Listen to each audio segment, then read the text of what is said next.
여러분, 1 더하기 1은 뭐이겠습니까? 중노동입니다. 중노동. 1 빼기 1은 뭘까요? 백수라고 합니다. 백수. 1 빼기 1에 다시 1을 빼면 백수가 과로사라 그럽니다.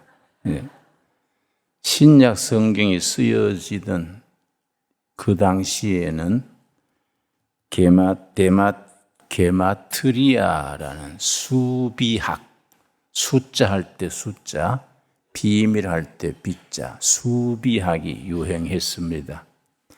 지금 우리가 1, 2, 3, 4 아라비아 숫자를 씁니다마는 그때는 아직 아라비아 숫자가 쓰여지기 전이어서 알파벳가 숫자를 나타냈습니다. 헬라어의 A는 알파, 베타, 감마, 마지막에 오메가인데 알파가 1, 베타가 2, 감마가 3. 알파벳 하나하나가 숫자를 나타냈습니다. 그 당시에 그걸 게마트리아, 숫자에 비밀이 있다. 그래서 특별히 헬라에는 피타고라스 학파라는 학파가 있어서 피타고라스 학파의 입구에 수학을 모르는 자는 여기에 들어올 자격이 없다. 그렇게 아주 간판에다가 써놨습니다. 숫자에 아주 의미를 부여했습니다.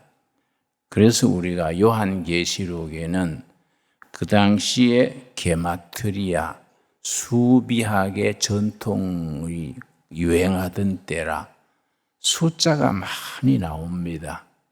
7 교회, 7 천사, 7 나팔, 7 뿔.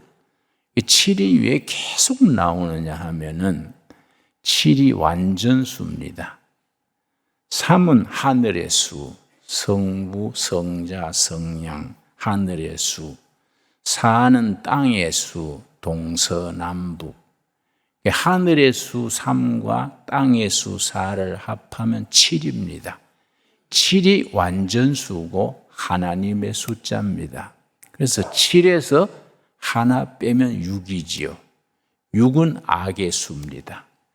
진짜 비슷한데 조금 모자라는 것. 그래서 사탄은 하나님의 행세를 다 하는데 가짜입니다. 그게 6입니다. 6. 6이 악의 수고 666 요한계시록에 666이 나옵니다. 그걸 악의 총대장, 그걸 이제 악의 총두목이 666 적그리스도라 그럽니다. 그런데 그 시대의 전통과 거기에 담긴 영적 의미를 과잉 해석을 하거나 사사로이 해석을 하면은 사이비가 나오고 이단이 나오고 곁길로 가게 됩니다. 특별히 666에 대해서 말이 많습니다. 심지어 캐톨릭 교황이 적그리스도 666이다. 그 말도 안 되는 해석을 하는 분들이 있습니다. 그런데 요한계시록이 쓰여질 당시에 666 적그리스도는 누구냐?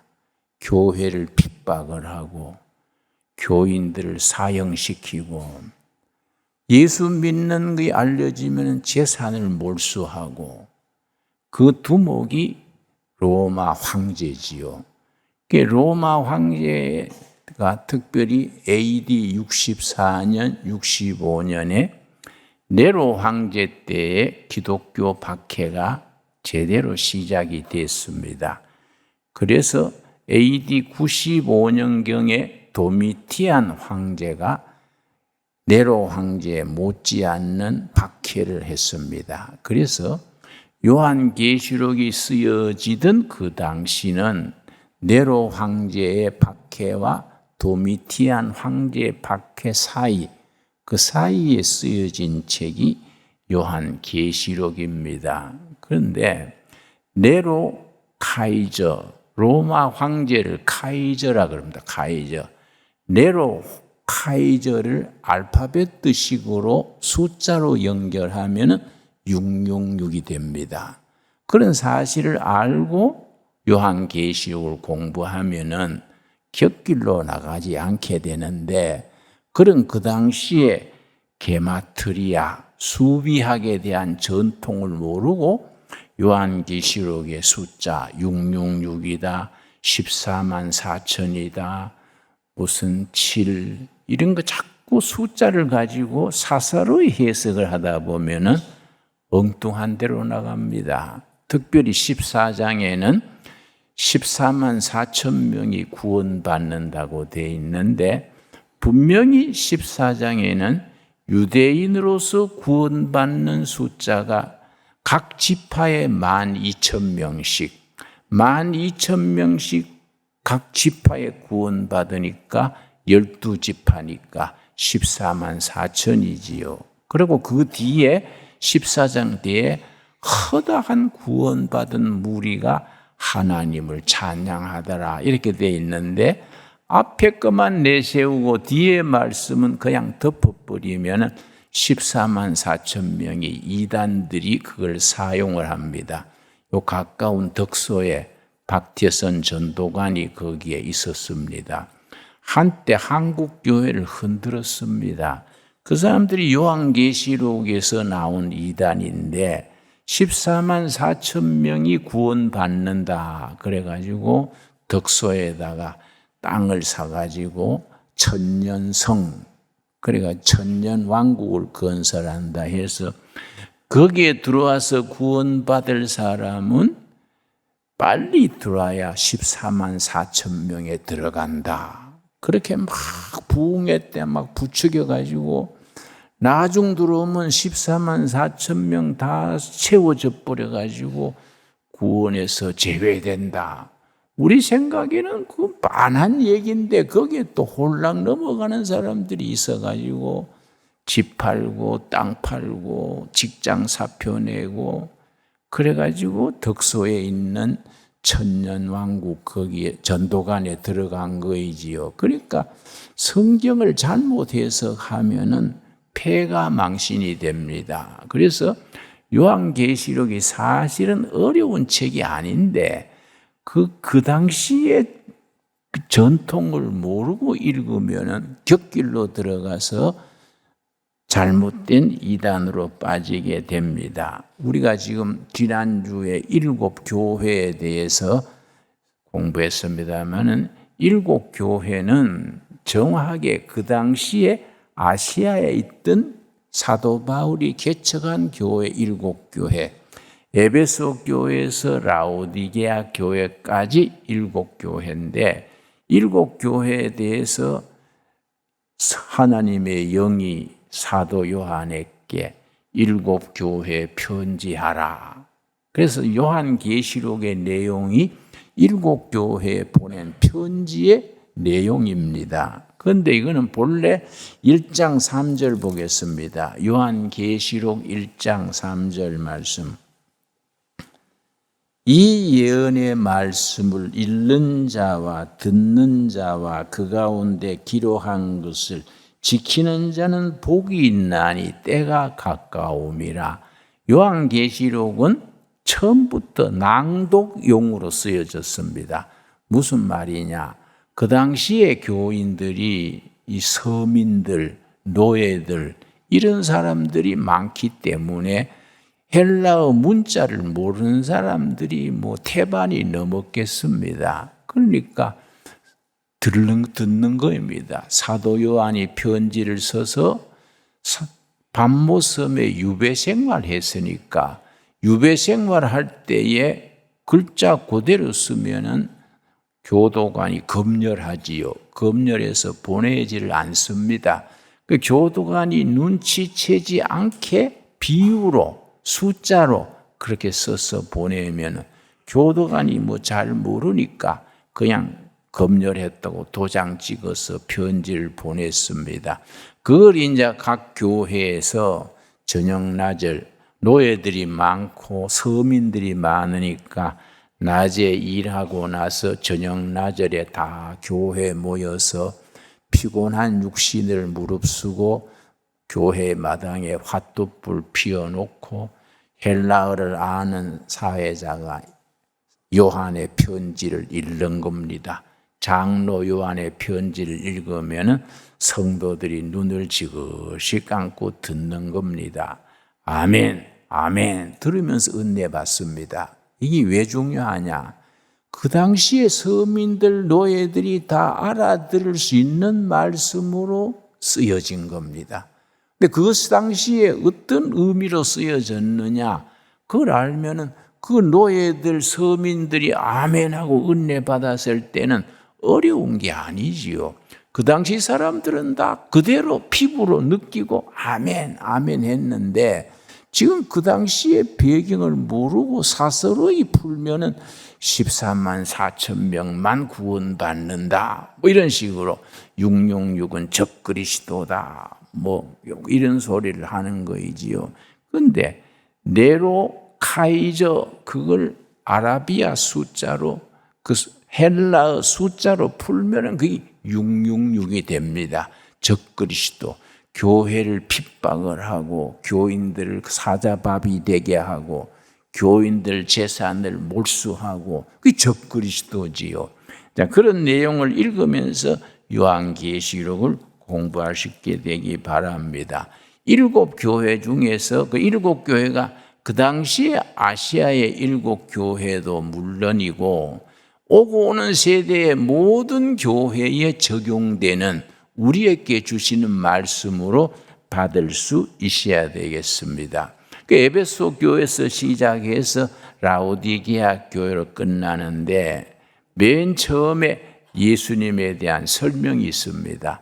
에베소 교회에는 7별을 손에 잡고 7 촛대 사이를 거느시는 이 누구겠습니까? 예수 그리스도지요. 그래서 요한계시록의 주제가 죽었다가 살아나신 어린 양 예수 그리스도, 요한복음의 주제지요. 요한복음은 철저하게 죽었다가 살아나신 어린 양 예수 그리스도. 그래서 예수 그리스도에 대한 찬양과 경배가 요한계시록의 주제입니다.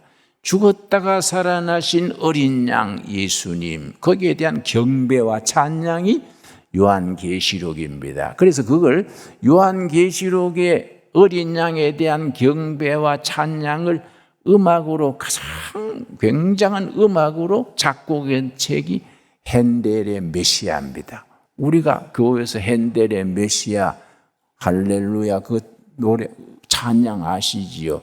그 이제 예수님에 대한 경배와 찬양을 바탕으로 할렐루야 음악이 나온 거지요. 그래서 우리가 그 시대의 배경을 알고 그 시대 사람들에게 무슨 메시지를 주셨는가, 또 넓게 그 메시지가 지금 우리들에게 뭘 말해 주시는가, 그걸 염두에 두고 읽어야 됩니다. 그래서 이제 7교회에 대한 편지가 시작될 때 먼저 예수님을 이렇게 7별을 손에 잡고 7 촛대 사이를 거느시는 이렇게 시작하고, 또 서머나 교회 같은 데서는 또 처음이요 나중이요 알파와 오메가지요 죽었다가 살아나신 어린 양 예수님이 가라사대, 서머나 교회는 그런 식으로 나갑니다. 그러고 보니 이제 칭찬이 있습니다. 너희 교회가 이런 점이 칭찬한다. 그리고 그 다음에 또 책망이 있습니다. 너희는 첫사랑을 버렸다. 이걸 회개해라. 회개하지 않으면 내가 가서 심판하겠다. 그런데 마지막에 가서 7교회 똑같이 쓴 말이 이기는 자. 회개하고 마지막까지 이기는 자. 천국에서 흰옷을 입고 나와 거닐면서 하나님을 찬양하게 될 거다. 이게 이제 7교회에 보낸 편지인데 3장에서는 사대교회, 또 필라델피아 교회, 라오디게아 교회가 있는데 7교회 중에서 칭찬만 듣는 교회가 서머나 교회와 필라델피아 교회고, 책망만 듣는 교회가 사대교회와 라우디게아 교회인데 우리가 심각해야지요. 신강두레 교회가 하나님 앞에서 책망만 들으면 큰일 나지요. 칭찬 듣는 교회, 신강두레 교회, 서머나 교회와 필라델피아 교회 같은 교회로 세워질 수 있게 되기 바랍니다. 3장에서는 사대교회와 필라델피아 교회, 라우디 교회가 있는데 3장 1절 말씀, 3장 1절 말씀, 사대교회의 사자들에게 편지하라. 하나님의 7 영과 7 별을 가지신 이가 이르시되 내가 너 행위를 아노니 너가 살았다 하는 이름은 가졌으나 죽은 자로다. 사대교회는 칭찬이 없이 책망만 듣던 교회니까 네가 껍데기는 다 갖추었는데 실상은 영적으로 죽은 자다. 빌딩 건물도 좋고 성가대도 잘하고 올겐도 좋고 다 갖췄는데 영적으로 죽은 교회다. 껍데기는 살아있는데 속은 죽은 자다. 이 사대교회에 대한 책망의 말씀입니다. 그래서 2절 말씀, 3장 2절.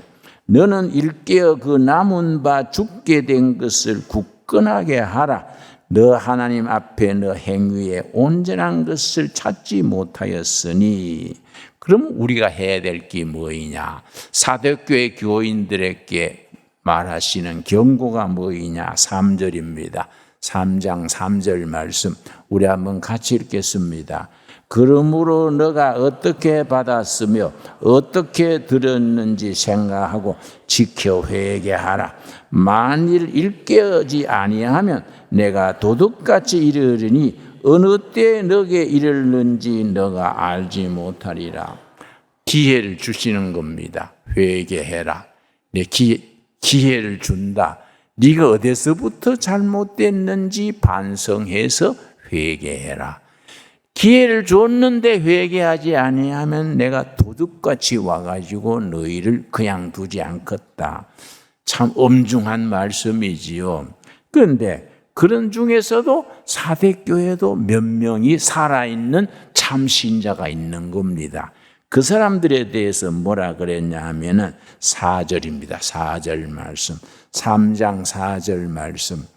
그러나 사대의 그 옷을 더럽히지 아니한 자, 영혼의 옷이고 영적 옷이지요. 거룩한 옷이지요. 옷을 더럽히지 아니한 자 몇 명이 너게 있어 흰 옷을 입고 나와 함께 다니리니. 흰 옷은 천국의 유니폼이 흰 옷입니다. 왜 흰 옷이냐? 십자가에 흘린 예수님의 피로 옷을 세탁했는 사람, 회개하고 허물과 죄가 씻음받은 사람들이 흰옷을 입는 겁니다. 마지막까지 승리하는 사람이 천국에서 흰옷 입고 예수님과 같이 거니는 겁니다. 사대교회가 그렇게 책망받는 교회지만은 그 중에 몇 명은 흰옷 입고 나와 천국에 거닐 사람들이 있다. 그러고서는 5절 말씀. 이기는 자는 이와 같이 흰옷을 입을 것이요 내가 그 이름을 생명책에서 결코 지우지 아니하고 그 이름을 내 아버지 앞과 그의 천사들 앞에서 시인하리라. 이 말씀이 오늘 우리에게 주시는 말씀으로 받을 수 있게 되길 바랍니다. 마지막까지 이기는 자는 생명책에서 이름을 지우지 않는다. 이 생명책에 대해서 확실하게 알아야 됩니다. 내가 연세대학 채플에 가서 설교를 했었는데 설교 마친 뒤에 질문 시간도 아닌데 학생 한 명이 강사님 질문이 있습니다. 그래서 질문하라 했더니 공자님이나 저기 석가모니 같은 분, 소크라테스 같은 분 또 지옥 갔습니까? 그런 사람, 그럼 하나님이 불공평하잖아요. 공자님 같은 분이 저 김일성이나 스탈린 같이 지옥 불구덩이에 넣는 거는 하나님은 경우가 없지 않습니까? 그래서 내가 숨을 죽이고 자네 성경을 조금 덜 읽었구만, 그런 게 아니고, 예수 믿고 죽은 사람은 이름이 생명책에 올라가고, 예수 안 믿었던 사람들은 어떻게 되느냐? 요한계시록 20장에 행위를 따라 심판을 해서 거기에 맞는 대우를 한다. 우리 요한계시록 20장 한번 찾아보겠습니다. 11절 말씀입니다. 그래서 신앙생활에 성경을 제대로 앞뒤를 맞추어서 읽어야지, 수박 겉핥기로 이 겉으로 읽어놓으면은 엉뚱한 생각을 하게 되는 겁니다. 자, 요한계시록 20장 11절 말씀. 여러분은 지금 어떻게 생각하십니까? 소크라테스나 공자님이 지옥 불구덩이에 들어갔을 걸로 생각하십니까? 근데 우리가 뭐 자기 개인적으로 기다 아니다 하는 거는 권위가 없지요. 성경 말씀을 따라서 성경적으로 논리적으로 딱 정리가 돼 있어야 신앙생활에 하자가 없습니다. 자, 20장 11절.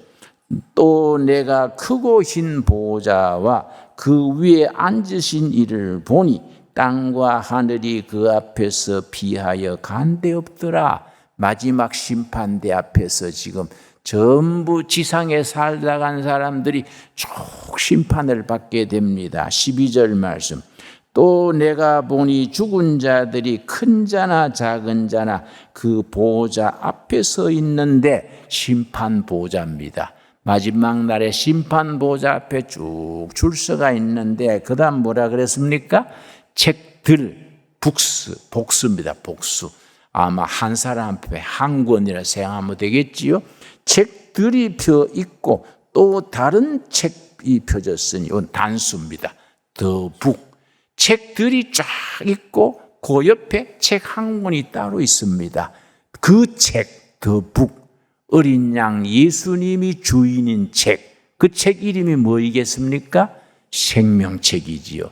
책들이 꽉 있는데 옆에 책 한 권이 따로 있다. 그건 더 북. 어린 양 어린 양 예수님의 주인인 생명책이지요.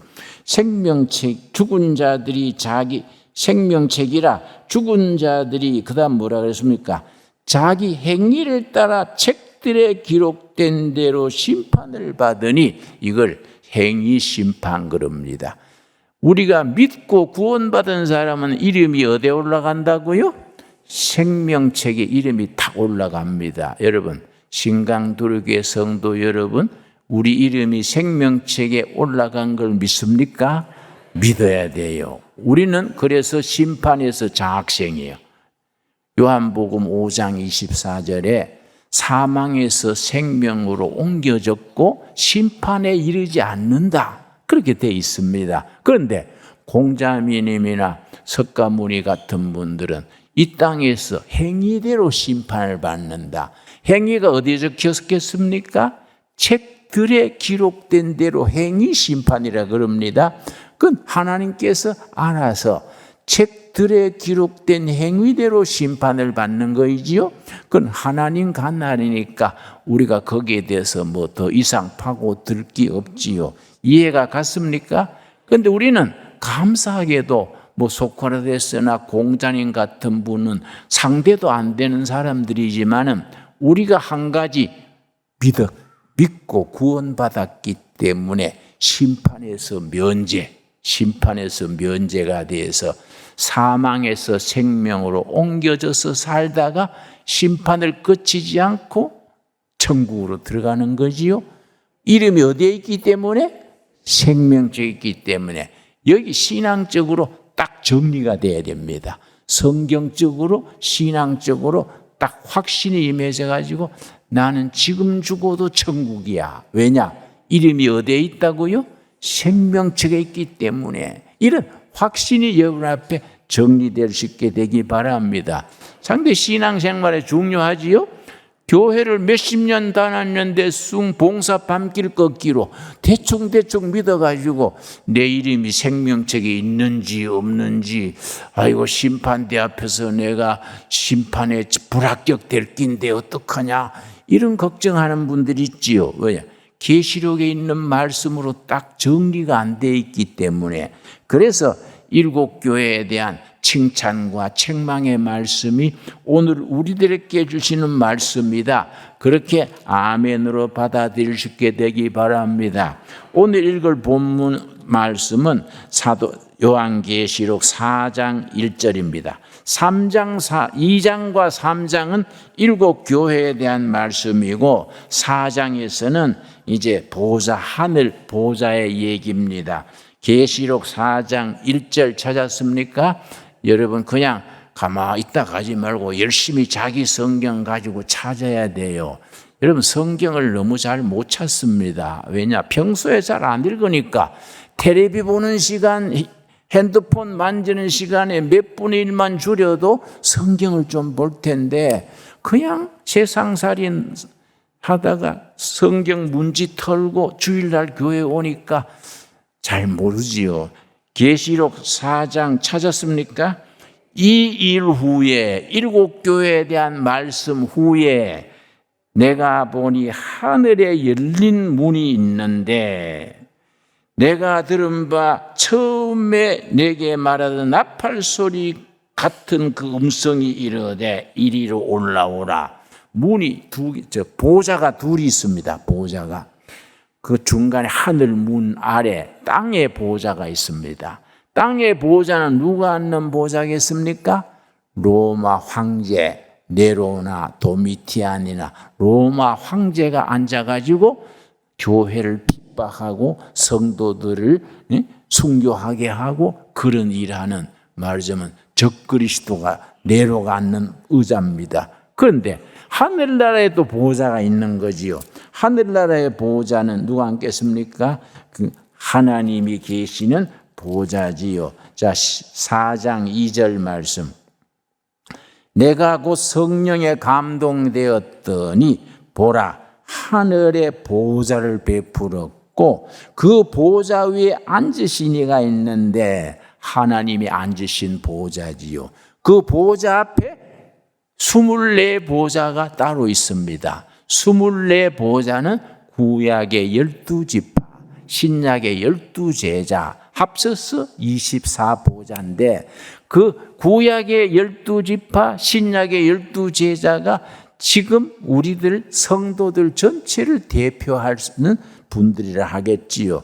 그 앞에 그것도 네 생물이 있습니다. 하나님의 보호자 앞에 네 생물이 있는데, 자, 7절 말씀.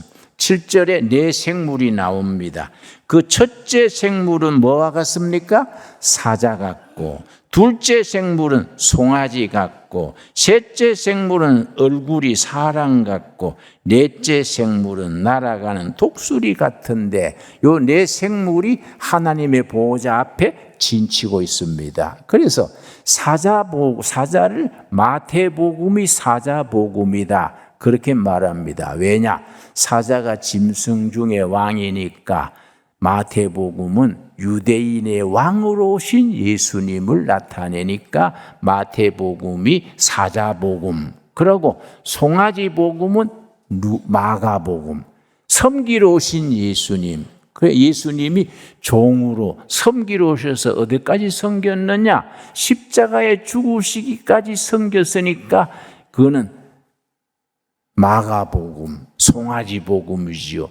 소는 평생 일하다가 죽어서 가죽도 남기고 꼬리까지 꼬리곰탕으로 남기고 뼈도 사골 국물로 남기고 섬기는 짐승이 소입니다. 소복음, 송아지복음이 마가복음이라고 읽었습니다. 세 번째, 사람의 형상을 띤 복음이 누가복음입니다. 누가복음. 왜냐? 누가복음은 예수님의 인간 예수님이지요. 그래서 누가복음의 예수님의 휴머니티, 인간성이 가장 진하게 나타납니다. 예수님이 출생 이야기, 예수님이 어린 시절 이야기, 누가복음 2장에 예수님이 어릴 때 어떻게 자라셨다. 그게 두 구절이나 나오지요. 그 예수님이 잃어버린 양을 찾아오신 예수님의 그 뜨거운 가슴, 그걸 선한 사마리아인의 비유, 99마리 양의 비유, 다른 복음서에는 없는데 누가복음에 있지요. 예수님이 인간에 대한 사랑, 인간 예수지요. 독수리 복음은 이제 요한복음이지요. 독수리가 하늘 나는 날짐승 중에 대표니까 요한복음을 독수리 복음이라 그래서 아예 요한복음에는 시작부터 태초에 말씀이 계시니라. 예수님의 출생 얘기가 전혀 없어요. 예수님이 어릴 때 얘기도 없고 그냥 시작부터 태초에 말씀이 계시니라 세게 나오는 겁니다. 왜냐? 하나님이신 그리스도, 그렇게 상징하는 걸로 초대교회에서부터 그렇게 해석을 해왔습니다. 그래서 요한계시록 4장에 그 하늘 문 위에 보좌가 있고 보좌 앞에 24 장로가 있고 하나님의 보좌 옆에 네 생물이 있는 겁니다. 그 네 생물이 사복음서, 예수님의 성품 네 가지를 골고루 나타낸다. 그렇게 해석을 합니다. 만일에 복음서 중에 3가지만 있으면 예수님을 동서남북에서 조명하지를 못하지요. 예수님의 모습을 사방에서 보여주려고 사복음서가 있는 겁니다. 3복음서만 있으면 동서남 북쪽이 빠지니까 예수님을 제대로 설명하기가 어렵지요. 우리가 요한계시록 말씀을 통해서 그 복음의 비밀을 우리가 깊이 깨달아서 어린 양 예수님, 죽었다가 다시 사신 어린 양 예수님을 경배하고 찬양할 수 있는 우리 생광두레교회, 우리 성도들의 이름이 하늘나라 생명책에 다 기록된 것을 확신을 하고 우리가 열심히 살았으면은 예수님께 충성하고 교회 섬기고 죽으면 천국으로 가는 그런 확신에 설 수 있게 되기 바랍니다. 기도하겠습니다. 하나님 감사합니다. 우리 이름이 하늘나라 생명책에 기록된 것을 믿고 감사드립니다. 우리가 지나간 세월에 허물도 많고 죄도 많지만은 예수님이 십자가에 흘린 피로 우리 영혼의 옷을 씻어 흰옷 입고 천국에서 예수님과 함께 거느리게 되는 그 영생의 삶을 강한 확신을 합니다. 이 땅에서 살아있을 동안에 교회를 섬기며 성도로서 살다가 죽어 천국 가서 흰옷 입고 하나님을 경배하고 찬양하는 우리들이 되게 하여 주시옵소서. 예수님 이름 받들어 기도드렸사옵나이다. 아멘.